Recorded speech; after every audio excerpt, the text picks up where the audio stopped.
Student, आज हम फिर आपके लिए लेकर आए हैं गतिमान आवेश और चुंबकत्व। इसमें का पिछला पार्ट मैंने कई पार्ट डाला है। इसमें का आपका लगभग 5वां पार्ट होगा। इसके पहले मैं फर्स्ट सेकंड पार्ट में डाला तो क्या हुआ कि थंबनेल में मैंने गतिमान आवेश की जगह मैंने उसमें कुछ गलत पार्ट डाल दिया। थंबनेल में वो सही कर दूंगा, तो उसको ध्यान दीजिएगा। थंबनेल एक ही जैसा है, तो आप सवालों को समझ लीजिएगा। वो गतिमान आवेश और चुंबकत्व से है। इसके पिछला पार्ट तो सही है, मैंने उसको सही डाला है, लेकिन इसके पहले के 2-3 पार्ट जो फर्स्ट और सेकंड पार्ट थर्ड पार्ट है, उसमें मैंने नाम को शायद चेंज कर दिया है, तो उसके लिए गलती। तो यहाँ पर हम बताने वाले हैं गतिमान आवेश और चुंबकत्व में। यहाँ पर जो सवाल लेंगे ना, इम्पोर्टेंट सवाल होंगी, जो कि पिछले सालों में आई हुई सवालें हैं। तो सवाल देखिए यहाँ पर लगाते हैं और डिस्कस करते हैं उस पर।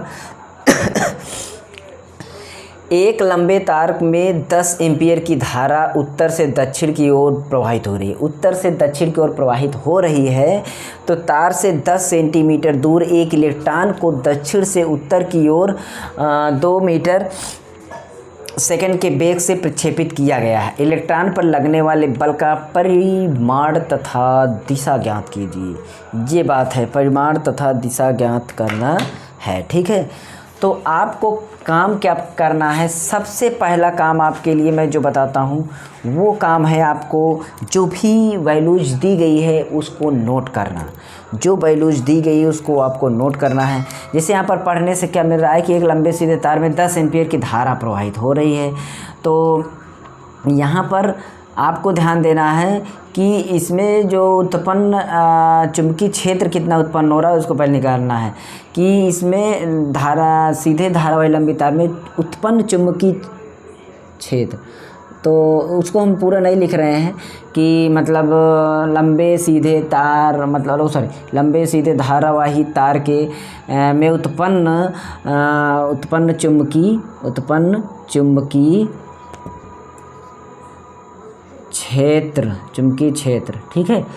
तो ये जो है इसको हमें क्या होता है, V बराबर μ0 I/2πr, ठीक है। ये अब यहाँ पर ध्यान देना, μ0 2π, ये जो इतना वैल्यू है इसका मान जो होता है 10⁻⁷ होता है।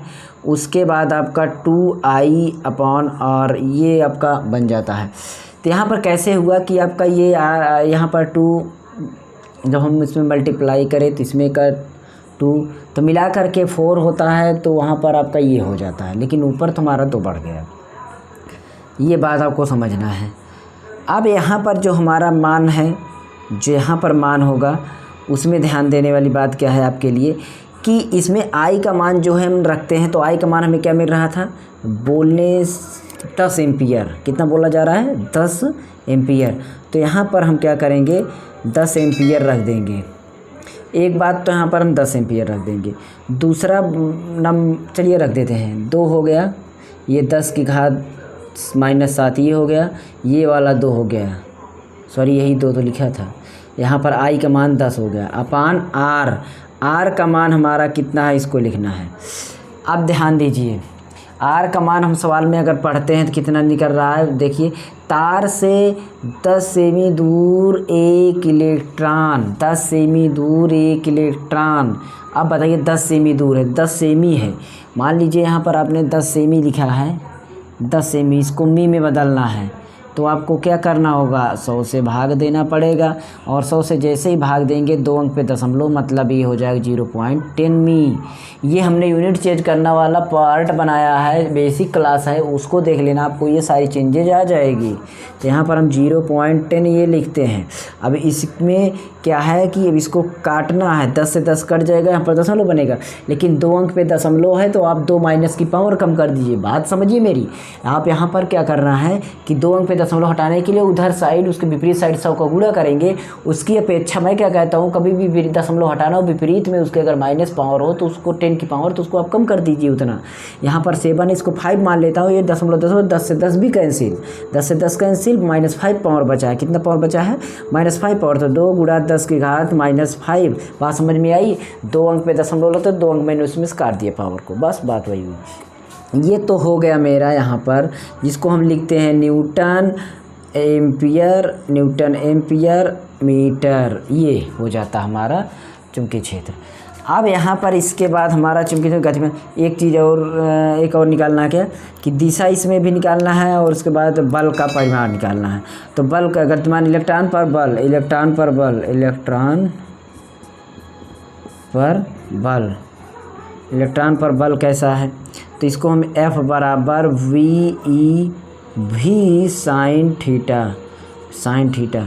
तो VE का मान हमारा जो है यहाँ पर हम टोटल रखेंगे 2 गुणा 10 की घात -5, मतलब B का मान हमारा हो गया, और गुणा हमारा 1.10 की घात -19, ये E का मान हो गया, ये B का मान, और ये फिर E का मान, फिर यहाँ पर है V, यहाँ पर है क्या V, जो कि अगर वहाँ देख रहे हो 2 मीटर पर सेकेंड लिखा है, कितना लिखा है 2 मीटर पर सेकेंड, तो यहाँ पर हम लिख देते हैं 2, ठीक है, ये हो गया। और हमारा है साइन 90 एंगल्स, ये हो गया, ओके। यहाँ पर हमारा ये हो गया, हमारा 90 एंगल पे वो लिखना है, इसमें ध्यान देने वाली बात है। इन सब का गुणा करते हैं, तो गुणा करने के बाद हमें जो मिलने वाला है, मिलेगा आपका ये इतना आंसर, ठीक है, गुणा कर लेना, आपका आ जाएगा 16 चौका 16 दूना 32 दूना 64, एक अंक पे दशमलव, 19 में 5 जोड़ेंगे तो 24, और इसका मान हमारा 1 ख़त्म हो जाएगा इस तरीके से, ओके। बात समझ में आ गई। तो यहाँ पर हमारा इसका आंसर ये न्यूटन में होगा, बल है, ये क्या है न्यूटन का बल है, ये हो गया। अगला सवाल देखिएगा बच्चों, क्या है कि ये सवाल आई हुई थी पिछले एग्ज़ाम में, ठीक है, जो कि 2011, 2020 इन सब एग्ज़ाम में आई थी, तो ध्यान से लगाना सवाल को, अगली सवाल आपको सामने लग जाएगी। चलते हैं देखते हैं नेक्स्ट सवाल क्या है। और एक बात बताता हूँ, सारे सब्जेक्ट की प्लेलिस्ट नीचे है, बेसिक क्लास भी प्लेलिस्ट नीचे है, और मेरे सेकंड चैनल की लिंक भी नीचे है। सेकंड चैनल को भी आप सपोर्ट करिए। जितने बच्चे देख रहे हो प्लीज़ यार कुछ ना कुछ कमेंट लाइक कर दिया करो, या तो मत देखा करो भाई, अगर आपको कुछ करना नहीं है तो क्या मतलब।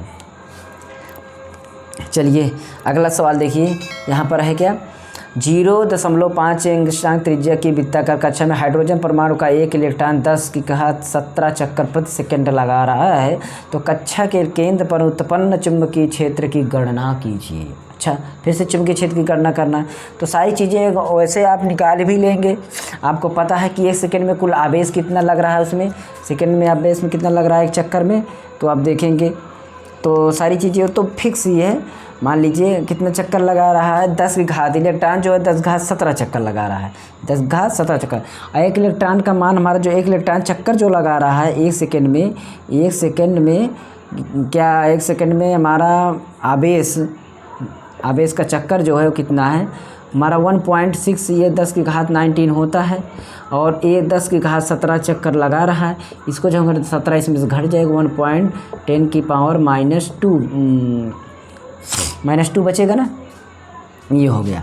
अब यहाँ पर हमारा धारा देखते हैं, क्या देखते हैं धारा, तुल्य धारा जिसको बोलते हैं, धारा हम देखते हैं। तो धारा बराबर I होता है, I बराबर क्या होता है ये देखिए, वो होता है Q अपान T। तो Q का मान हमारा जो है 1.6 गुणा 10 की पावर -2 अपान T जो है, T का मान हमारा जो है यहाँ पर कितना है 1 है, कितना 1 सेकेंड है, ठीक है 1 सेकेंड में। तो ये तो हमारा हो गया, मान लीजिए इसका आंसर तो यही आएगा, इसका आंसर तो यही आना है, ये हो गया। अब इसके बाद हमारा जो है चुंबकीय केंद्र पर B का मतलब चुंबकीय क्षेत्र, इसको हम देखते हैं केंद्र पर B। तो ये हमारा क्या हो जाएगा, B का फार्मूला अभी हमने लिखा था माइक्रो मतलब μ0 I अपान 2a, ठीक है, और इस पे रखते हैं 10 की power -7 2 pi I upon a, ये हो गया।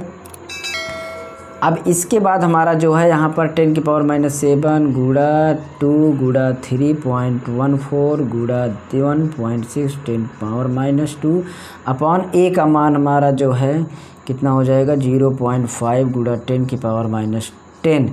अब सोचेंगे कि ये कहाँ से आ गया, ये कहाँ से आएगा। आप देख रहे हैं एंगस्ट्रांग है, क्या है, एंगस्ट्रांग है।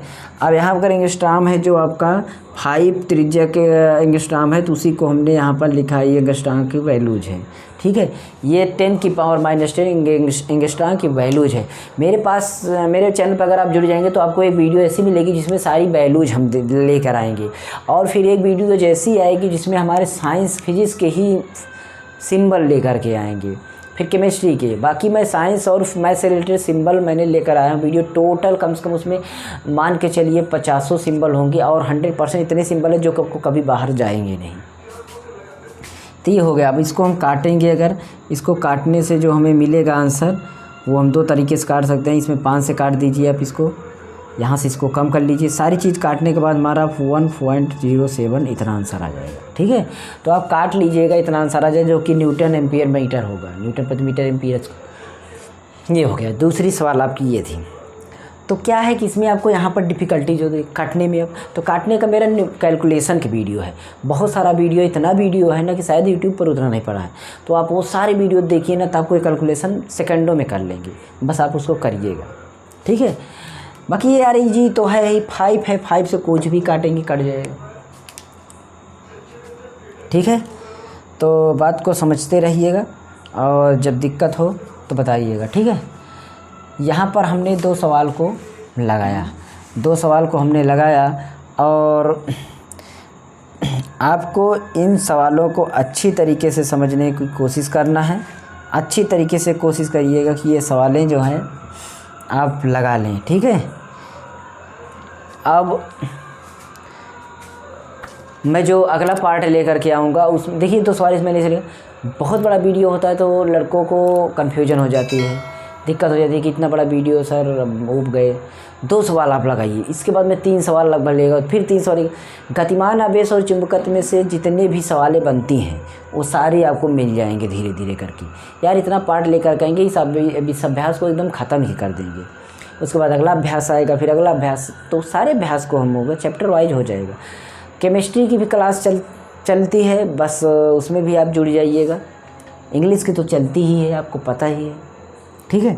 तो चलिए मिलेंगे अगली वीडियो में, तब तक के लिए हमें इजाज़त दीजिए, और मिलेंगे अगली वीडियो में। मेरे सेकंड चैनल को ज़रूर सपोर्ट करिए, मास्टर जी मोबाइल टेक चैनल का नाम है, बस आपका सपोर्ट चाहिए। प्लीज़ सपोर्ट उस चैनल और इस चैनल दोनों।